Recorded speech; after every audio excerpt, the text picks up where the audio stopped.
Ese día se produjo en todo el país una revolución cívico-militar peronista, que, digamos, los motivos de la revolución se retrotraen un poco a todo lo que estaba pasando desde el golpe militar del 55 que había derrocado a Juan Perón. Digamos, en el contexto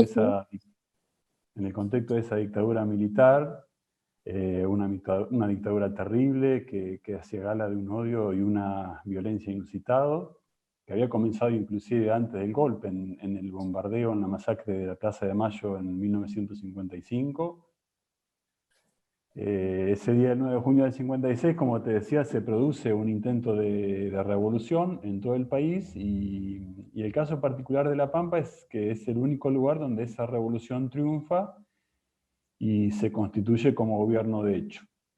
Y la característica particular de La Pampa fue que tanto la policía de la provincia, como la policía federal, como el servicio penitenciario y los cuerpos militares de Toay y de Pico estaban comprometidos con la revolución. Eso es un poco lo que explica por qué tan rápidamente se controlaron todos los objetivos. La revolución se constituye como gobierno y se suman al gobierno todos los destacamentos policiales de la provincia. De manera que en poquito tiempo La Pampa se convierte en el único foco rebelde en una provincia en armas, y es donde se lee la proclama, una proclama que era una proclama absolutamente pacífica, porque lo que pedía era el fin de las proscripciones, la liberación de los presos políticos, que mucho no se habla de eso, pero eran centenares de miles los presos políticos de esa dictadura, y el respeto a la Constitución Nacional, porque una de las cosas que había hecho el gobierno de la dictadura libertadora era abolir la Constitución Nacional.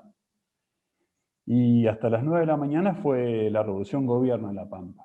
A las 9 empezó el bombardeo de los aviones de la Marina, y ya a las 9 de la mañana se sabía que el gobierno de la dictadura había empezado a fusilar, así que se dio la orden de, digamos, básicamente de huir para salvar la vida.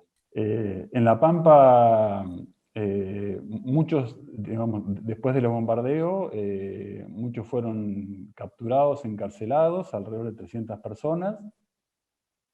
No hubo fusilamientos en La Pampa, eso también es un hecho muy, muy interesante, pero sí 32 personas fueron sentenciadas a cárcel y cumplieron cárcel. ¿Por qué debe conmemorarse este día? Digo, ¿cuál es la importancia para La Pampa, los pampeanos? Pues es importante porque no se debe olvidar los crímenes que se han cometido en la historia argentina en nombre de la libertad. Cuando el peronismo a veces, o desde el peronismo se dice que se sufrió proscripción, persecución y muerte, bueno, se trata de esto, ¿no? De que es un movimiento político que ha sido bombardeado, que tiene fusilamientos, desaparecidos.